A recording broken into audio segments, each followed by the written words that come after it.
মোহাম্মদ আব্দুল কুদ্দুস পত্রিকা অফিসে কাজ করে। বড় কাজ না, ছোট কাজ।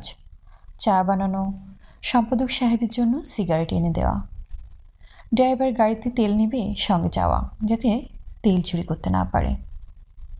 এই ধরনের টাল্টু ফাল্টু কাজ। কুদ্দুসের বয়স 52। 52 থেকে 16 বাদ দিলে থাকি 36। 16 বছরে ম্যাট্রিক পরীক্ষা দেবার পর পুরো পরীক্ষা দিতে পারেনি, ইংরেজি প্রথম পত্র পর্যন্ত দিয়েছিল। গত 36 বছর ধরে সে নানা ধরনের চাকরি করেছে, সবই টাল্টু ফাল্টু। অবিশ্বাস্য হলেও সত্যি, কিছুদিন সে একটা চোরের অ্যাসিস্ট্যান্টও ছিল। নিতান্ত ভদ্র ধরনের চোর, সুন্দর চেহারা, স্যুট পরে ঘুরে বেড়াতো, শান্তিনিকেতনী ভাষায় কথা বলতো। বোঝার কোনো উপায়ই নেই লোকটা বিরাট চোর। কুদ্দুস যেদিন বুঝতে পেরেছে সেদিনই চাকরি ছেড়ে দিয়ে বাইতুল মোকাররম মসজিদে গিয়ে মসজিদের খতিবের মাধ্যমে তওবা করেছে। চোরের সঙ্গে বাস করে 400 টাকার মতো জমিয়েছিল, তার অর্ধেক মসজিদের দান বাক্সে ফেলে দিয়েছে। ইচ্ছে ছিল পুরোটাই দিয়ে দেয়, না খেয়ে থাকতে হবে বলে দিতে পারেনি।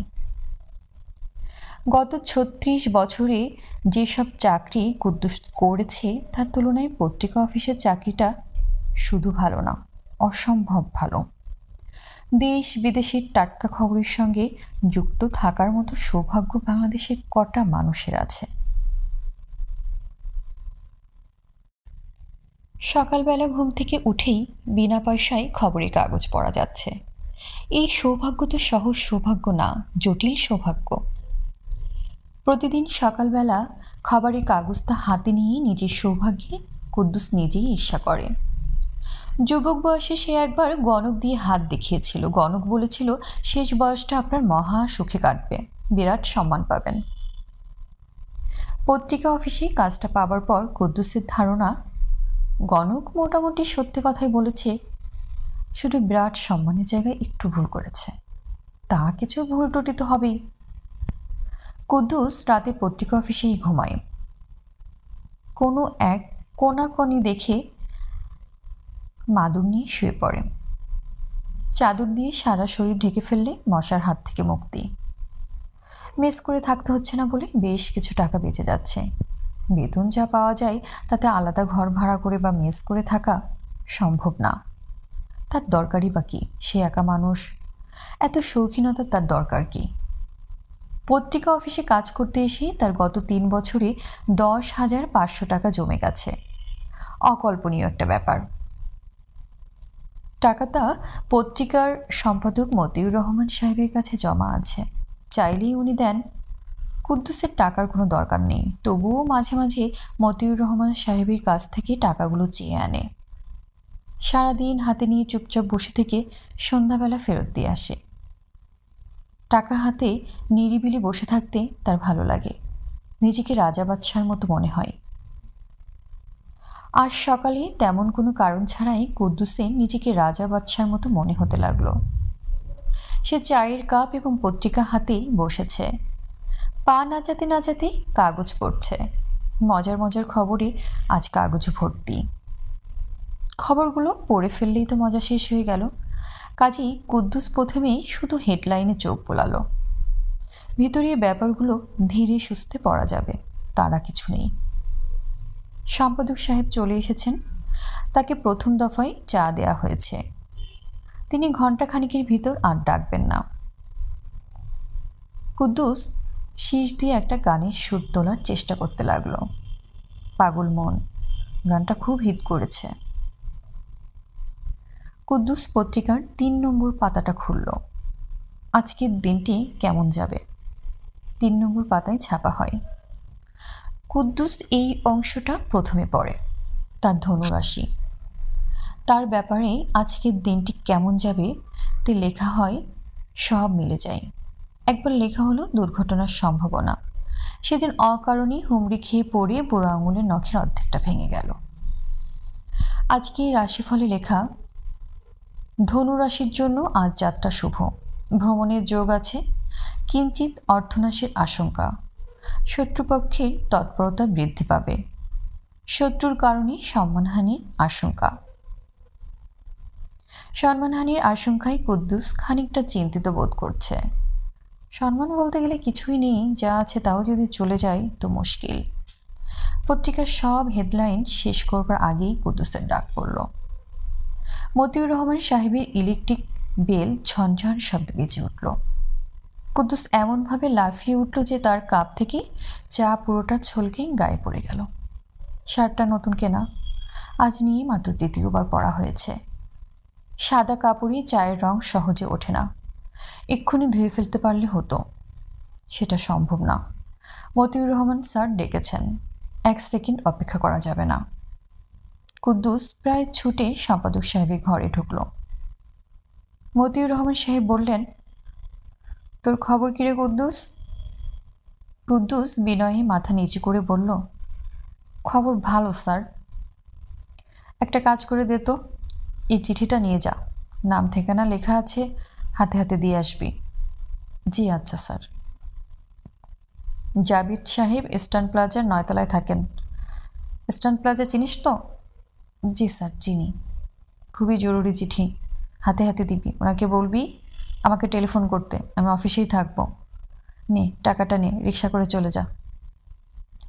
মতিউর রহমান সাহেব 20 টাকার একটা নোট বের করে কুদ্দুসের হাতে দিলেন। কুদ্দুস টাকা হাতে নিয়ে ঘর থেকে বের হলো। আগে শার্টটা পানি দিয়ে একবার ধুয়ে ফেলতে হবে। কতক্ষণের মামলা? কুদ্দুস বাথরুমের দিকে যাচ্ছে। আবার মতিউর রহমান সাহেব বেল বাজালেন। আবারও কুদ্দুস প্রায় ছুটে গিয়ে ঘরে ঢুকল। সম্পাদক সাহেবের ঘরে ঢুকলে কুদ্দুসের মাথা ঠিক থাকে না। কুদ্দুস? জি স্যার। রিক্সায় যাওয়ার দরকার নেই, দেরি হবে। তুই এক কাজ কর, আমার গাড়ি নিয়ে চলে যা, আমি ড্রাইভারকে বলে দিচ্ছি। জি আচ্ছা স্যার। রিক্সা ভাড়ার টাকাটা ফেরত দেওয়ার জন্য কুদ্দুস 20 টাকার নোটটা বের করলো। মতিউর রহমান সাহেব বললেন, টাকা ফেরত দিতে হবে না, তুই দেরি করিস না, চলে যা। শার্ট না ধুয়েই কুদ্দুস গাড়িতে উঠল। তার মনটা খুঁতখুত করতে লাগলো। শার্টের এই রং তো আর উঠবে না, নতুন শার্ট, মাত্র 3 বার পরা হয়েছে। গাড়িতে উঠে তার আরেকটু মন খারাপ হলো। আবার একটা ভুল করা হয়েছে। পত্রিকাটা সাথে নিয়ে এলো হতো। গাড়িতে যেতে যেতে কাগজ পড়ার আলাদা একটা মজা আছে। বসনিয়া হার্জেগোভিনার গরম খবর আছে। আজকের দিনটা ভুল দিয়ে শুরু হয়েছে। আজকের তারিখটা যেন কত? 14 এপ্রিল 1996। তারিখটা তার জন্য শুভ না। লিফটে কুদ্দুস একা। লিফটম্যান তাকে ঢুকিয়ে বোতাম টিপে দিয়ে বলেছে 8 তলায় গিয়ে থামবে। নেমে যাবেন, পারবেন না? কুদ্দুস বলেছে পারবো। তার কথা শেষ হবার আগেই লিফটের দরজা বন্ধ হয়ে গেছে। লিফট চলছে না, স্থির হয়ে আছে। একটা লাল বাতি জ্বলছে আর নিভছে। মাথার উপর শাঁ শাঁ শব্দে ফ্যান ঘুরছে। অদ্ভুত ফ্যান, গায়ে কোনো বাতাস লাগছে না। লিফটের ভিতরে বিরাট একটা আয়না লাগানো। আয়নার দিকে তাকিয়ে কুদ্দুসের মন খারাপ হয়ে গেল।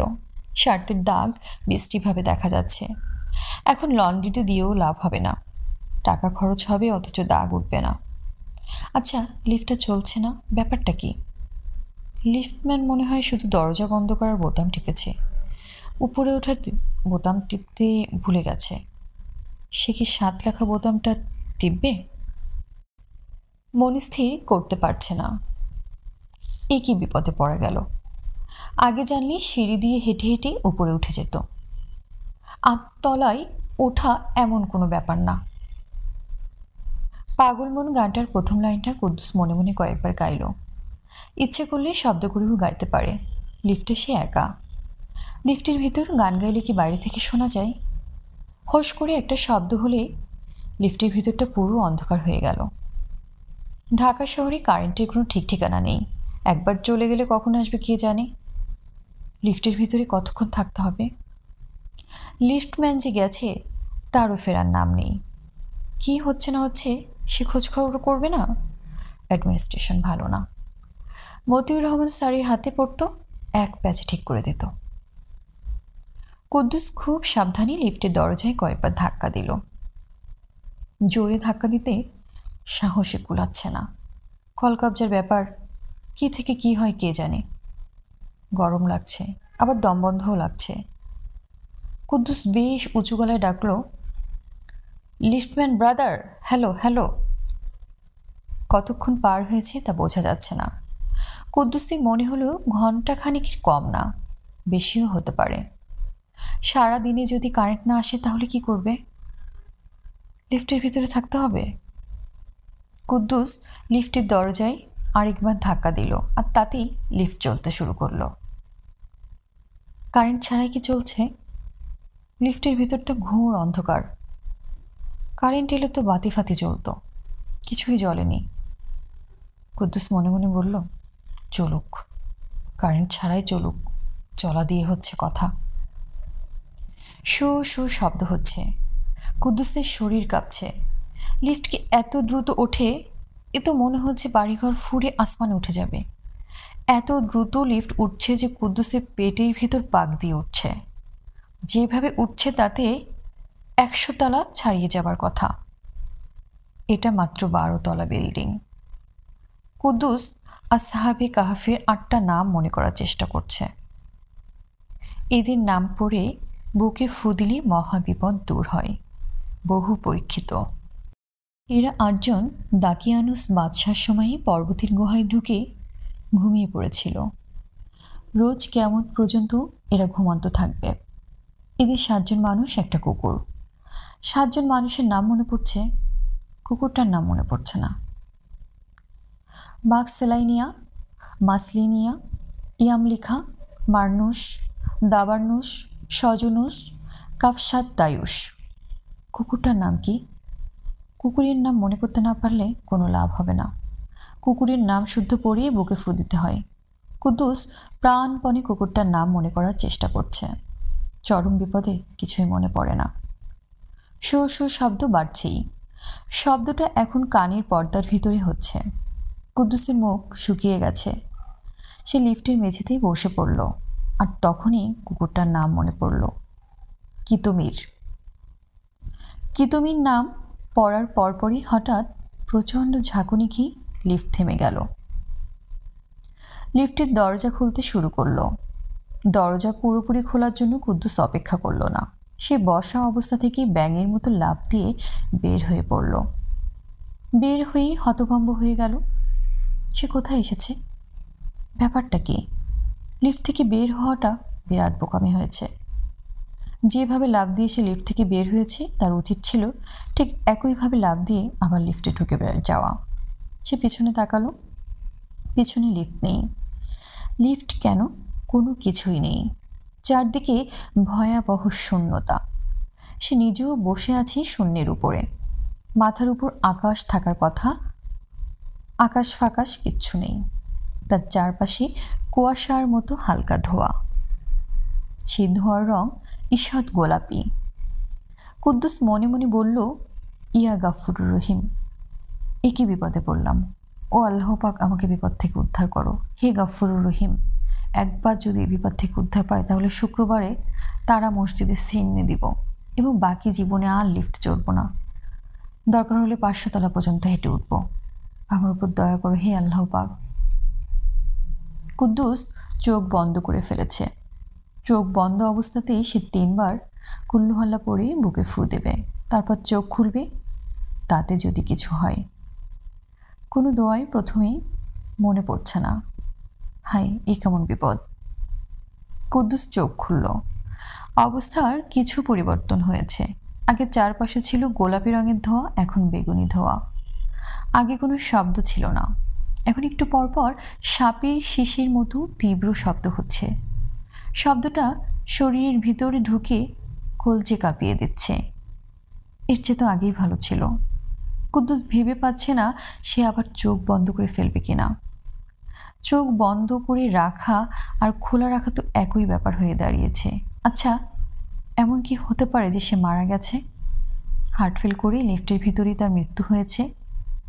সে যে জগতে আছে সেটা আর কিছুই না, মৃত্যুর পরের জগৎ। এরকম তো হয়, কিছু বোঝার আগেই কত মানুষ মারা যায়। সেও মারা গেছে। মৃত্যুর পর তাকে আবার জিন্দা করা হয়েছে। কিছুক্ষণের ভিতর মানকির নিকির আসবে, তাকে সওয়াল জবাব শুরু করবে। তোমার ধর্ম কি, তোমার নবী কি, এসব জিজ্ঞেস করবে। এ কি বিপদ! তুমি কে? কুদ্দুস চমকে চারদিকে তাকালো। কাউকে সে দেখতে পেল না। পরিষ্কার সে শুনল তাকেই যে প্রশ্ন করা হচ্ছে তাও বোঝা যাচ্ছে। কেমন ভারী গলা, শুনলেই ভয় লাগে। এই, তুমি কে? কুদ্দুস কাঁদো কাঁদো গলায় বলল, স্যার আমার নাম কুদ্দুস। তুমি এখানে কিভাবে এসেছ? স্যার আমি কিছুই জানি না, লিফটের ভিতর ছিলাম, লাফ দিয়ে বের হয়েছি। বাইর হওয়া উচিত হয় নাই। আপনি স্যার এখন একটা ব্যবস্থা করেন, গরিবের একটা রিকোয়েস্ট। আমরা তো কিছুই বুঝতে পারছি না, তুমি এখানে এলে কি করে? স্যার আমার ভুল হয়েছে, ক্ষমা করে দেন। কোথায় আসছি নিজেও জানি না, কিভাবে আসছি তাও জানি না। লিফটের দরজা ভালো মতো খোলার আগেই লাফ দিয়েছিলাম। এটা স্যার অন্যায় হয়েছে, আর কোনোদিন করব না। সত্যি কথা বলতে কি, আর কোনোদিন লিফটেও চড়ব না। এখন স্যার ফেরত পাঠাবার একটা ব্যবস্থা করেন। আমি খাস দিলে আল্লাহ পাকের কাছে আপনার জন্য দোয়া করব। তোমার কোনো কিছুই আমরা বুঝতে পারছি না। প্রথম কথা হলো, মাত্রা কি করে ভাঙলে? মাত্রা ভেঙে এখানে কিভাবে এলে? স্যার বিশ্বাস করেন, আমার কোনো কিছুই ভাঙি নাই। যদি কিছু ভেঙে থাকে আপনি ভাঙছে। তার জন্য স্যার আমি ক্ষমা চাই। যদি বলেন পায়ে ধরবো, কোনো অসুবিধা নাই। তুমি তো বিরাট সমস্যার সৃষ্টি করেছ। তুমি কি বুঝতে পারছো ব্যাপারটা কি ঘটেছে? জি না। তুমি ত্রিমাত্রিক জগৎ থেকে চতুর্মাত্রিক জগতে প্রবেশ করেছ।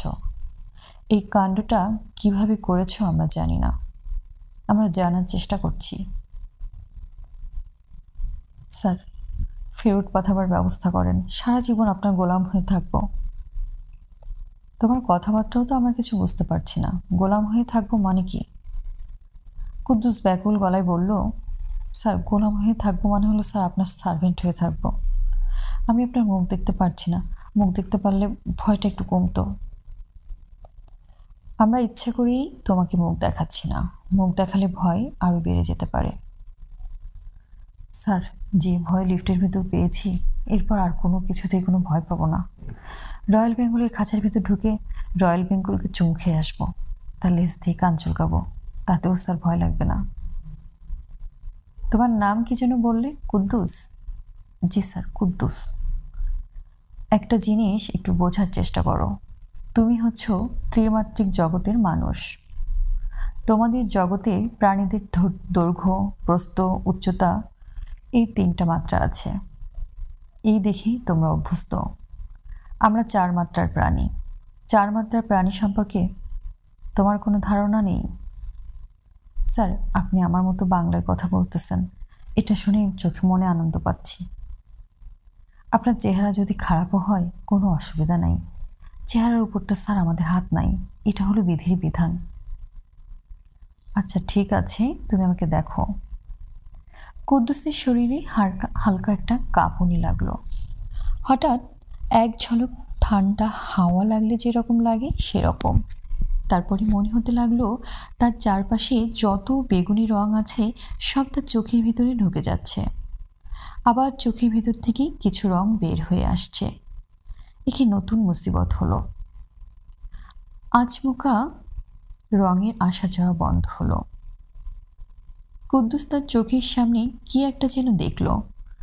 মানুষের মতোই মুখ, তবে স্বচ্ছ কাচের তৈরি। একটা মুখের ভিতর আরেকটা, সেই মুখের ভিতর আরেকটা, এরকম চলেই গিয়েছে।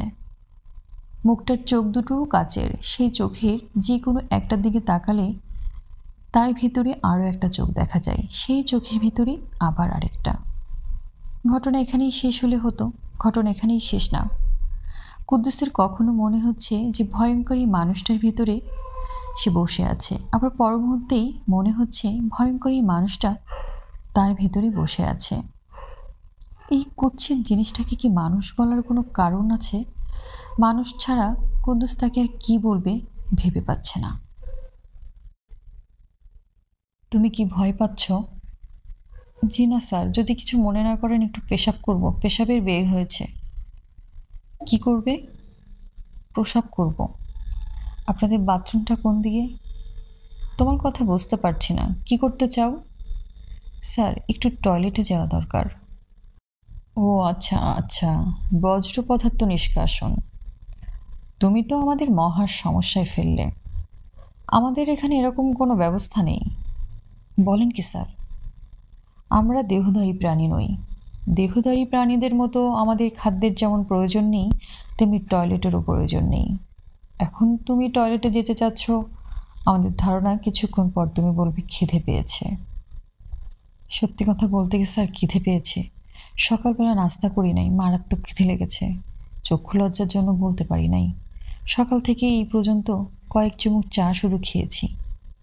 পত্রিকাও পড়া হয় নাই। আপনাদের এখানে পত্রিকা আছে স্যার? না, পত্রিকা নেই। জায়গা তো তাহলে খুব সুবিধার না। আমাদের জায়গা আমাদের মতো, তোমাদের জায়গা তোমাদের মতো। আপনাদের তাহলে ইয়ে হয় না? ইয়ে মানে কি? পেশাব পায়খানার কথা বলতেছি, বজ্র পদার্থ। না, আমাদের এই সমস্যা নেই। তোমাকে তো একবার বলা হয়েছে আমরা তোমাদের মতো দেহধারী না। শুধু দেহধারীদেরই খাদ্য লাগে। খাদ্যের প্রশ্ন যখন আসে তখনই চলে আসে বজ্র পদার্থের ব্যাপার। তবু স্যার, আমার মনে হয় বাইরের গেস্টের জন্য 2-3টা টয়লেট বানিয়ে রাখা ভালো। দেহধারী কোনো অতিথির আমাদের এখানে আসার উপায় নেই। আপনি স্যার একটা মিস্টেক কথা বললেন। আমি চলে এসেছি। হ্যাঁ, তুমি চলে এসেছো, অস্বীকার করার কোনো উপায় নেই। কিভাবে এসেছো সেই রহস্য এখনও ভেদ করা সম্ভব হয়নি।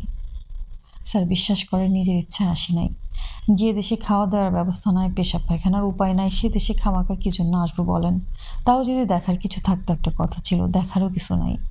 স্যার, আপনাদের সমুদ্র আছে? হ্যাঁ আছে, তবে সেই সমুদ্র তোমাদের সমুদ্রের মতো না। আমরা সময়ের সমুদ্রে বাস করি। তোমাদের কাছে সময় হচ্ছে নদীর মতো বয়ে যাওয়া। আমাদের সময় নদীর মতো প্রবাহমান নয়, সমুদ্রের মধ্যে স্থির। মনে কিছু নেবেন না স্যার, আপনার কথা বুঝতে পারি নাই। সময় সম্পর্কিত এই ধারণা ত্রিমাত্রিক জগতের প্রাণীদের পক্ষে অনুধাবন করা খুবই কঠিন। অঙ্ক এবং পদার্থবিদ্যায় তোমার ভালো জ্ঞান থাকলে চেষ্টা করে দেখতাম। এটা বললে স্যার আমাকে লজ্জা দেবেন না, আমি খুবই মূর্খ। অবশ্য স্যার, মূর্খ হওয়ার সুবিধাও আছে। মূর্খদের সবাই স্নেহ করে, বুদ্ধিমানদের কেউ স্নেহ করে না, ভয় পায়। মতিউর রহমান স্যার যে আমাকে অত্যাধিক স্নেহ করেন তার একটাই কারণ, আমি মূর্খ, বিরাট মূর্খ। ও আচ্ছা। ওনার স্ত্রীও আমাকে অত্যন্ত স্নেহ করেন। গত ঈদে আমাকে পায়জামা আর পাঞ্জাবি দিলেন। পাঞ্জাবি সিল্কের। এইরকম সিল্ক সচরাচর পাওয়া যায় না, অতি মিহি, এক্সপোর্ট কোয়ালিটির সিল্ক। যা তৈরি হয় সবে বিদেশে চলে যায়। ওনাদের কানেকশন ভালো বলে এসব জিনিস জোগাড় করতে পারে। যাই হোক, পাঞ্জাবির সাইজে ছোট হয়ে গেছিল, সেটা আর ওনাকে বলি নাই, মনে কষ্ট পাবেন। শখ করে একটা জিনিস কিনেছেন। কুদ্দুস। জি স্যার। তোমাকে আমাদের পছন্দ হয়েছে। এই যে স্যার বললাম, মূর্খদের সবাই পছন্দ করে। আপনারা বেশি জ্ঞানী, কেউ আপনাদের পছন্দ করবে না। সত্যি কথা বলতে কি স্যার, আপনাদের ভয়ে আমি অস্থির। আপনাদের দিকে তাকাতেও ভয় লাগতেছে। ভয়ের কিছু নেই, আমরা তোমাকে ফেরত পাঠাবার ব্যবস্থা করছি। আপনাদের পা থাকলে স্যার ভালো হতো, আনন্দে পা ছুঁয়ে সালাম করতাম। তোমার প্রতি আমাদের মমতা হয়েছে, যে কারণে আমরা এমন ব্যবস্থা করে দিচ্ছি যাতে তোমার নিজের জায়গায় যখন ফিরবে তখন তোমার জীবন হবে আনন্দময়। বললে হয়তো স্যার আপনারা বিশ্বাস করবেন না, আমি খুবই আনন্দে আছি। আনন্দে থাকলেও তোমার জীবন মোটামুটিভাবে অর্থহীন, এটা বলা যায়। জীবন কাটছে অন্যের জন্য চা বানিয়ে। কি করব স্যার বলেন, পড়াশোনা হয় নাই, ম্যাট্রিক পরীক্ষা দিতে পারলাম না। ইংরেজি সেকেন্ড পেপার পরীক্ষার আগের দিন রাতে বাবাকে সাপে কাটলো। চোখের সামনে ধরফর করতে করতে মৃত্যু। আমরা কি করছি মন দিয়ে শোনো। তোমাকে ফেরত পাঠাচ্ছি ইংরেজি সেকেন্ড পেপার পরীক্ষার আগের দিন রাতে। তুমি যেখান থেকে জীবন শুরু করবে, বাবাকে যাতে সাপে না কাটে সেই ব্যবস্থা করবে। সেটা স্যার কি করে সম্ভব? সময় আমাদের কাছে স্থির, আমরা তা পারি। তুমি যখন ফিরে যাবে তখন এখানকার স্মৃতি তোমার থাকবে না, তবে তোমার বাবাকে সাপে কাটবে এই ব্যাপারটা তোমার মনে থাকবে। এটা যাতে মনে থাকে সেই ব্যবস্থা আমরা করে দিচ্ছি। নতুন জীবন তোমার শুরু হচ্ছে। সেখানে তোমার বাবাকে সাপে কাটবে না। তোমার বুদ্ধিবৃত্তিরও কিছু উন্নতি করে দিচ্ছি। পড়াশোনায় তুমি অত্যন্ত মেধার পরিচয় দিবে। অঙ্কটা নিয়ে স্যার সমস্যা, অঙ্কটা পারি না, খুব বেড়াছাড়া লাগে। আর বেড়াছাড়া লাগবে না। এখন কি স্যার আমি চলে যাচ্ছি? কিছুক্ষণের মধ্যেই যাচ্ছ। ম্যাডামকে আমার সালাম দিবেন, ওনার সঙ্গে দেখা হয় নাই। ম্যাডামকে তোমার সালাম পৌঁছে দেওয়া সম্ভব হচ্ছে না। তোমাকে আগে একবার বলেছি আমরা দেহধারী নই, আমাদের মধ্যে নারী পুরুষের কোনো ব্যাপার নেই। জি আচ্ছা, না থাকলে কি আর করা, সবই আল্লাহর হুকুম। একটু দোয়া রাখবেন স্যার, এই বিপদ থেকে কোনোদিন উদ্ধার পাবো চিন্তা করি নাই। কুদ্দুস হঠাৎ তার বুকে একটা ধাক্কার মতো অনুভব করল। গভীর ঘুমে সঙ্গে সঙ্গে তলিয়ে পড়ল। ঘুমের মধ্যেই তার মনে হচ্ছে সে যেন অতল কোনো সমুদ্রে তলিয়ে যাচ্ছে। সেই সমুদ্রের পানি সীসার মতো ভারী, বরফের মতো ঠান্ডা। পানির রং গাঢ় গোলাপি। সে তলিয়েই যাচ্ছে, তলিয়েই যাচ্ছে। এই সমুদ্রে কি কোনো তলা নেই, নাকি এখন সে মারা যাচ্ছে? কুদ্দুসের ঘুম পাচ্ছে, চোখের পাতা ভারী হয়ে আসছে। সে চোখ মেলে রাখতে পারছে না, অথচ তার ইচ্ছা জেগে থাকে। অদ্ভুত ব্যাপার কি হচ্ছে দেখে। কুদ্দুসের ঘুম ভেঙেছে। সে তার গ্রামের বাড়িতে চৌকির উপর বই খাতা মেলে পড়তে বসেছিল। পড়তে পড়তেই ঘুমিয়ে পড়েছিল। কি সর্বনাশের কথা! কাল ইংরেজি সেকেন্ড পেপার পরীক্ষা।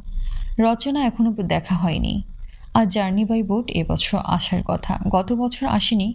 কুদ্দুস রচনা বই টেনে নিল। আর তখন মনে হলো তাকে একটা সাপ মারতে হবে। সাপটা কিছুক্ষণের মধ্যেই বের হবে। ভয়ঙ্কর বিষধর একটা সাপ। এরকম মনে হবার কারণ কি কুদ্দুস বুঝতে পারল না। তারপরও সে হারিকেন হাতে নেমে এলো। একটা মোটা লাঠি দরকার।